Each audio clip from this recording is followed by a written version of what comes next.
Thank you so much, Deshmukh sir. I would like to thank INDIC Researchers Forum, especially Yashas Arya and my good friend General Gocha, who actually roped me in to come and speak on this subject today. It has been an enlightening 2 days, frankly speaking, to listen to various eminent speakers on internal threats faced by India. Having been in the armed forces for more than 30 years, I have also traveled across the country and understood what is ailing India. There are some aspects which tend to get neglected. And if I may dare say, Indian population is a population which forgets easily and is a very complacent kind of an citizenry. And we need to, in the changing world, we need to slightly change our ethos. We need to start being vigilant around us, what is happening, and take notice of that in a corrective manner. And towards that, I would like to talk today on a subject which is less understood, less talked about, but has been causing hundreds and thousands of casualties across the world and more in India in the past few years. It is something which is not new, but it has been sort of shunted aside and not talked of. So I would like to highlight this particular subject and make my views very clear on what CBRN threats are and how India needs to tackle CBRN threats. Of course, like Deshmukh sir mentioned, I have published a book on the subject, and I would like more and more people to read that book. It is not a technical book in any way. It is meant for citizens to read and understand what are the aspects about CBRN threats and how our country needs to work towards mitigating those. So if I may be permitted, I would like to share my presentation and my screen now so that we can go ahead with this subject. I was on what is CBRN. It stands for Chemical, Biological, Radiological, and Nuclear. And like it was earlier called NBC or WMD, Weapons of Mass Destruction after the Gulf War. We have these, can you just click? We have these 4 symbols. I explained to them, explained to you about these 4 symbols, especially the bio, which you see now in COVID, and the radiological, which is a common one in X-ray departments or PET scan and CT scan areas. The nuclear is quite familiar, which is there with the Atomic Energy Agency. And this is the chemical symbol, which all of these represent chemical hazards. Now, can you click again and show the picture? Yeah. Now, on this slide, on this picture, you see a bus being decorated with this symbol. Now, this symbol is actually a hazard symbol. So this is a very wrong way of using the symbol in decorating something. So please be careful. If you see these 4 symbols, they mean a type of danger, and that is why these symbols have been generated. Yeah, next, please. Yeah, next. Okay, coming first to the nuclear weapons.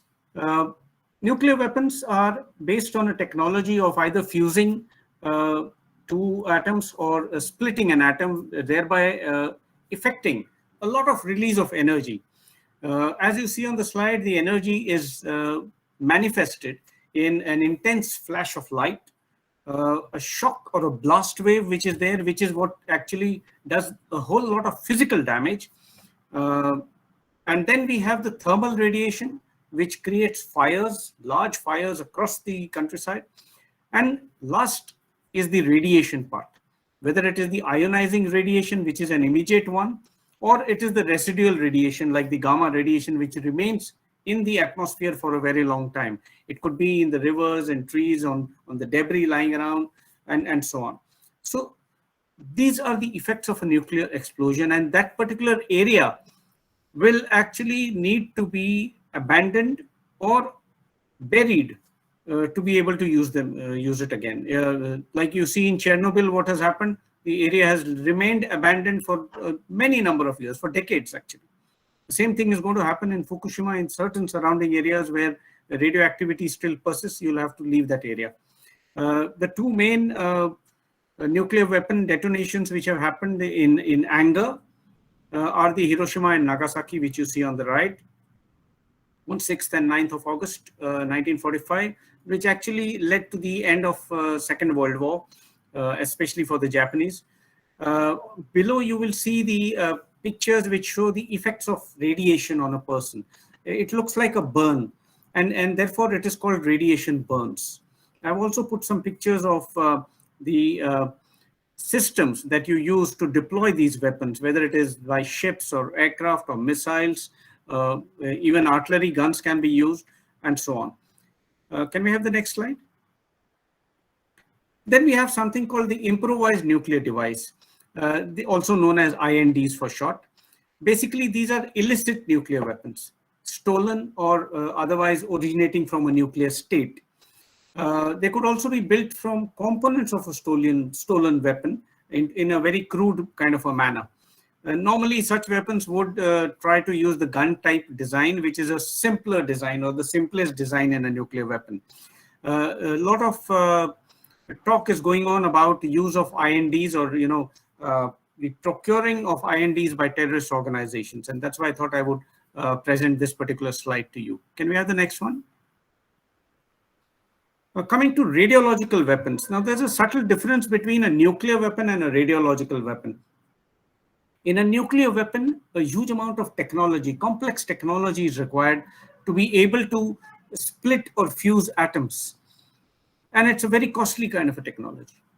But there are materials available in nature which are radioactive in naturally radioactive substances. Like you have cesium, cobalt, iridium, polonium, and so on. Now, these kind of substances can be used to spread radioactivity. We are using these kind of substances in medical devices, in industrial gauging and clocking devices, and so on. Even in the field of petrochemicals, we are using devices for depth gauges and all that.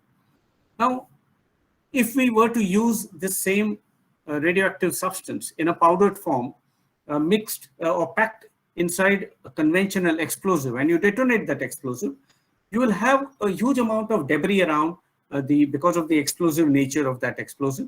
But this dust, this radioactive dust, will also get sort of sprayed all over the countryside. Each speck of this dust is radioactive in nature, and it would spread radioactivity around. Depending on what type of agent you're using or what type of isotope you're using, depending on the half-life of that, you may have to abandon that area for a very long time. Imagine this kind of a device going off in a crowded marketplace. Depending on the explosive content, maybe about 50 meters or 100 meters radius of that area would be totally damaged and fully radioactive. It would be impossible to clean up that radioactivity in that area.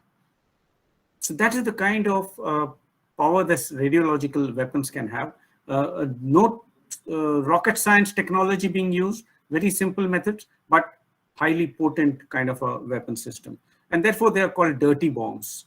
Now, these dirty bombs are being researched by a whole lot of terror organizations. I will show you a slide as to where such terror means have been used. In fact, there was a guy called Dhiren Bharot, a member of Al-Qaeda, who was caught in London with a ready dirty bomb. Thankfully, he was caught before he managed to use it. He was planning to use it on the London metro system, and he was caught just before that by Scotland Yard. It's just lucky. So such kind of things are being devised. Next one. Coming to biological agents. Biological agents are all around us. If you use a biological agent in a malified or an offensive manner, it becomes a biological weapon. Common cold is also a biological agent. We don't use it in an offensive manner. But if you go and sneeze in somebody's face, obviously you're trying to use it as a weapon system. The common types of biological agents which are there are bacteria, rickettsia, virus, fungi, and toxins. Now, can you click? Toxins are something which are very peculiar. These are plant and animal-based poisons. Now, the difference between the rest of the type of biological agents and toxins is these are non-contagious. They will not spread from a person to person. So it is easier to target a selected target audience with toxins without the uh, danger of having spreading that disease everywhere else, as compared to the viruses or bacteria. You've seen what virus is doing nowadays. It's spreading from person to person without any control. It doesn't happen in the case of toxins. So toxins are considered to be favored biological agents by the terrorist organizations. Click, please. These are some examples of how biological agents have been used in the past. I would like to focus on the Japanese biological weapons program in World War II. It was an extensive program working with plague, anthrax, cholera, and typhoid. A lot of Chinese prisoners of war, areas which have been captured by Japan in Southeast Asia, Australian prisoners of war, and so on, were all subjected to very gory kind of measures, experiments also by the Japanese military and the scientists. Those of you who are interested more, you can read up on this. I think it is called 721 or 791, Unit 721 or 791, I think. It's there on the internet, so you can read up on that. It's a very gory kind of a thing. You need to have a very strong stomach to be able to read about those kind of things. Germany also tried to use a whole lot of biological weapons during World War I, including glanders, which affects horses. You can see a picture I posted there with a horse being put with a mask on its muzzle to prevent it from getting infected by glanders. So there have been umpteen cases where biological agents have been used in warfare before as biological warfare. Next, please. What is of concern now is genetic engineering and biological warfare. If you're able to mutate a particular biological agent where it increases pathogenicity, you change its antigenetic structure, you make it so that it becomes resistant to the drugs that you're already using, and therefore increase the potency of that biological agent. There are even programs like the CRISPR, where you can do gene editing, and you can make a person resistant to certain types of viruses or bacteria and things like that. You can even make him more prone to such kind of diseases by reverse use of the CRISPR technology. So these are the kind of things which are coming up now. There are laboratories which are researching on these kind of things. And I will like to highlight about laboratory safety when I come to that a little later. Please keep that in mind when we talk about this, when we come to the terrorism aspect of that. Yeah, next please. Coming to chemical weapons, these are known as the common man's atom bomb. Toxic chemicals are available everywhere in our surroundings. Right from our homes, where we are dealing with things like morphine and Harpic and Fevikwik and things like that. I mean, if you put a drop of Fevikwik on your finger and you see what effect it has on your finger, your skin burns actually. Same is the case with Harpic and morphine and things like that, which are highly potent pesticides. They are meant to kill. Of course, humans don't consume them, and therefore we don't die of it. But if you do and don't do it, you would die of that. So that is the kind of potency which is there in chemicals all around us, including drugs which are there. So if you use such chemicals in a potent manner, in an offensive manner, of course, it becomes chemical weapon. Military grade or warfare grade chemical weapons are classified as blister agents, choking agents, blood agents, nerve agents, and incapacitating agent. As the name suggests, that is the kind of effect it has on the body. I've put some pictures on the right to show you what blister agents do or what nerve agents do. The one on the top who's frothing in his mouth is a victim of a nerve agent.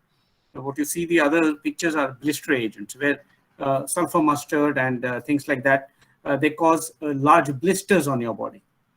And such agents have been used by terrorists and by armies across the world. Can we have the next slide? Coupled with that are toxic industrial chemicals. These are commonly used chemicals in hundreds and thousands of tons. They are being used on a daily basis in industry, in different kinds of industry, whether it is paint or dye stuff or textile or automotive, whatever industry you say. including pharmaceutical industry. They are using a huge amount of these toxic chemicals. I've highlighted some of them in red because these are the ones which have actually had a lot of accidents. Ammonia, chlorine, formaldehyde, very commonly available in the market as well as in use, but they are termed as high hazard chemicals. We have heard of Bhopal, where methyl isocyanate was used. And mind you, methyl isocyanate has been termed as a medium hazard. So you can imagine what chlorine, ammonia, or formaldehyde would be doing. Even in medical colleges, they have huge tanks of formaldehyde to keep carcasses fresh for the next day's use for training. That is the type of chemicals that we are using. Last year, there was an accident in Vizag in, I think, May 2020, where styrene gas leaked out and a whole lot of casualties happened, similar to what happened in Bhopal. Again, styrene is in the medium hazard business. So such kind of toxic chemicals are everywhere around us, and we need to use them very carefully. And that is why it is not industrial safety which is of importance. Yes, it is very important, but I would also relate it to industrial security. How much are you securing these chemicals on site and not allowing pilferage and sabotage and things like that to happen? Next slide, please. Again, a huge amount of use of chemicals as warfare agents in history, especially World War I, where tons and tons of chemicals were used by the Germans, especially the mustard gas and chlorine, which was used by the Germans in a lot of areas in Europe, used by Japanese again during Second World War, along with the biological agents. A huge amount of chemicals were used by the Japanese against the public. Mustard gas and sarin has been a favorite with the Iraqis, when they, especially Saddam Hussein, used it against the Kurdish people in northwest Iraq.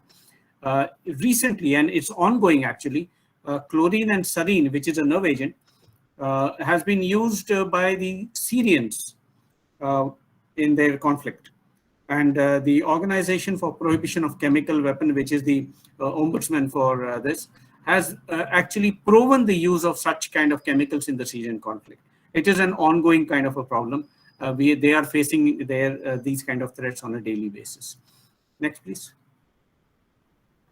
So we have seen what CBRN weapon systems and agents are. Let us see what is the threat now. Yeah, thank you. Next slide. Okay, I have divided the threats in natural and man-made. Natural threats are disease outbreaks, like we have the COVID going on now, or environmental toxicity, like you had arsenic coming up in the groundwater in Punjab and so on. But it is the man-made ones which we can control, but which are the more threatening ones. We have industrial accidents. I mean, they are having industrial accidents on a alarming frequency taking place in our country. Not only in our country, but in many places in the world. We have logistic accidents, tankers meeting with accidents which are spewing toxic chemicals around. We have laboratory accidents. Some say the COVID-19 is a laboratory accident which has happened in Wuhan. Possibly. We have environmental pollution which is taking place. Those of my friends who are in Delhi and the NCR area would be aware of the smog which happens every year and the kind of problems that it is creating. And last, of course, is the waste and effluents. Mind you, my city, Pune, it's itself generating about 1,800 tons of waste every day on a daily basis. How much of it is toxic and how is it being managed? I mean, it's mind-boggling kind of an exercise. So these are the kind of threats which are all over around us. And then we have the deliberate kind of a threat. Somebody throwing acid on somebody's face, maybe a jilted lover or something, but that is a deliberate act of causing casualties. And I think it should come under criminal poisoning and not just a law and order kind of a situation. State parties using CBRN threats. Yes, I mentioned to you about Syria, about Japan, about Germany. There are CBRN laboratories which are existing in many countries. And there are CBRN programs which are existing. Chemical weapons, biological weapons, nuclear weapons are being developed in many countries today. And last, of course, is CBRN terrorism. And this is something which I would like to highlight on a little more, because this is actually a fact and it is happening. Next, please. One more. Okay. So how do we stop these two? To stop these two, we need to pay attention to the blob on the left, the industrial, the logistic, and the laboratory, because that is the source of the material which they will be using for CBRN terrorism, or maybe a state-sponsored CBRN terrorism. Where will they get the material from? They will get it from the market. They will get it from the industry. They will get it from laboratories, or sabotage transportation, or warehouse kind of a storage of such chemicals. And therefore, to stop or to prevent CBRN terrorism taking place, we need to address security on the aspects which have been mentioned on the left. Next, please. These are some recent CBRN incidents that have taken place. I've mentioned about the radiological CBRN incident in Delhi, which happened in 2010 in Mayapuri, where there was a radiation leak from a laboratory kind of a device which Delhi University had put out auction. We have seen the Beirut blast last year, where we had 2,750 tons of ammonium nitrate going up in flames and smoke. The amount of damage that it had created, almost half of Beirut got damaged. We have also seen the styrene gas leak in May 2020. I just talked about it. There have been many other incidents which are happening. There was an incident this year in Gujarat. There was a firecracker fire in Tamil Nadu, I think in December or November last year. Then again, last year there was a problem in the Bharuch, I think, phosphorus company. So there have been many such incidents which keep happening on an uncanny regularity, and most of it is lack of safety and security in these industries. Next. These are the industrial accidents from 2014 to 17. I got this graph from the Hindu data point database. You can see the number of toxic industrial accidents and how many deaths have happened there. Even firecracker matches factory or fire in industries are toxic in nature, because there is chemical burning, there is some inflammable stuff which is burning, plastics burning, thermocol burning. So all these kinds of fire hazards also are resulting in toxic casualties. Next, please. Coming to toxic terror. I was talking that it's something real and it is happening around us. And I would like to highlight on the first one on the left, which is there. This happened when I was there in Kenya. There were intern doctors, trained intern doctors, who were sitting and trying to stabilize anthrax spores to transport them to Europe and use them against European public as an act of terror. And after they were captured, they turned out to be, all these intern doctors turned out to be members of Al-Shabaab terror organization based in Somalia, which is affiliated to the ISIS now. Imagine how many laboratories are there in your country, pathological labs in India. Practically every corner has sprouted pathological labs, especially after COVID has started. What is the control? What kind of testing are they doing there? What are the materials they are using? Are they doing the authorized testing, or have they got some other testing going on in that laboratory? Who is monitoring that? Are we having that kind of wherewithal to test and check and have an oversight on all these kinds of laboratories? Mind you, terror organizations are growing in skills, in equipment, in technology, in funding, and organizational skills. All of these are growing in terror organizations, and they are becoming smart. They are no longer the illiterate cannon fodder which is there. They've got scientists, they've got doctors, they've got lab technicians on their payrolls, and they are capable of waging that kind of a war. And that is why I thought I would show this slide to you as to what all is happening. We have seen the assassination of King Jong-man in Malaysia with VX, which is a very potent nerve agent. Use of Novichok agent in London, in Salisbury, not once but twice. Navalny, the Russian opposition leader who was again poisoned by Novichok agent last year. So there have been many such incidents. I mean, I'm not going back to 1995 when the Om Shinriko had used sarin to target the Tokyo metro trains. Many casualties happened in that, but that was the start actually. But it's happening today in a number of places and we need to be careful. In fact, ISIS itself is using chlorine and sarin in a number of attacks in Syria and in the Kurdish regions. So we need to be very, very careful. We need to be vigilant around us. Next, please.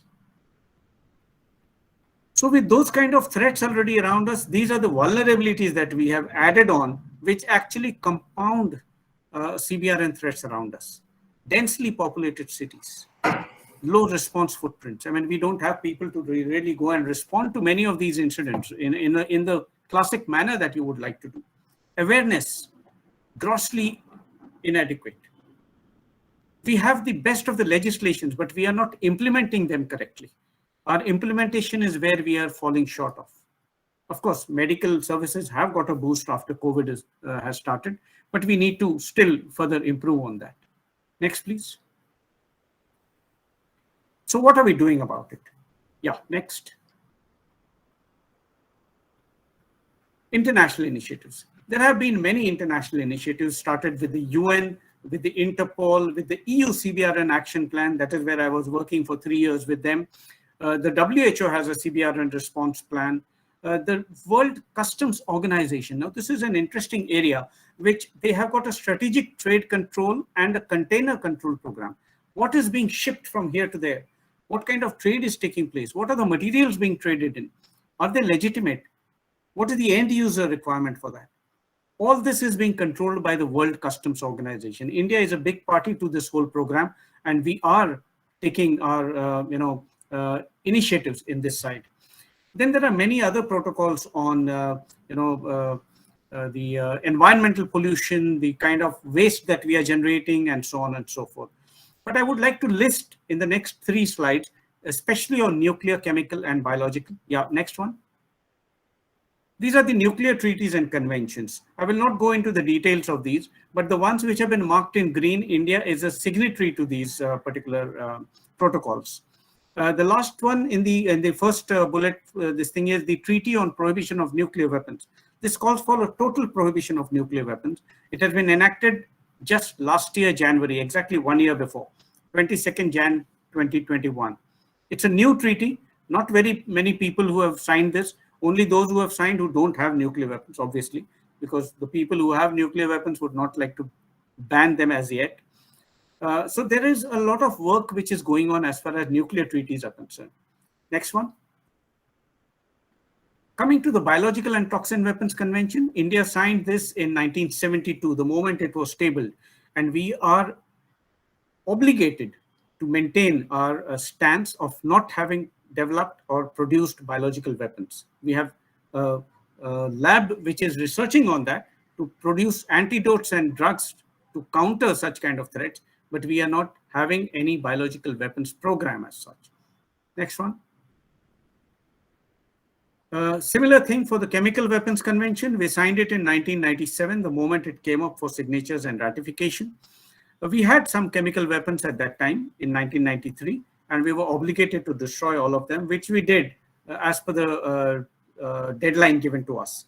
So we are following a good protocol as far as CWC is concerned. We have got our own laws and a system in place to ensure that we follow our obligations towards the CWC. We have the DRDO lab in Gwalior, which is looking after the Chemical Weapons Convention and the type of chemical weapons which can be generated and produce antidotes for our troops against such kind of chemical weapons. Next one. Coming to some Indian initiatives which we have taken. I know I'm going short of time, so we'll run a little faster. Yeah, next one. The thought till the 90s was that this is a Western kind of a feature, and it's got nothing to do with India, except for the military.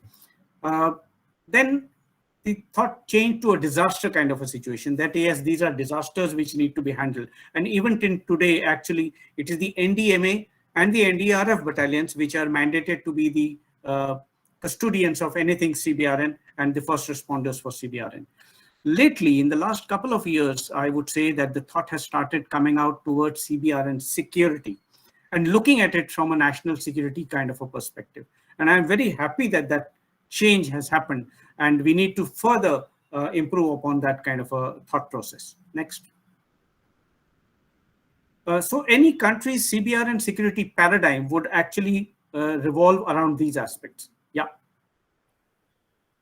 The first is to develop a national CBRN security strategy. It will cover the threat, the kind of objectives that you would like to have, and mandate a governance structure. Next. Then develop a national CBRN plan, which would give out the activities. It would spell out nodal agencies. Next, please. And of course, a timeline and budget. We have these three nodal agencies, nodal ministries, which have been identified by the government for biological, chemical, and radiological and nuclear. Next.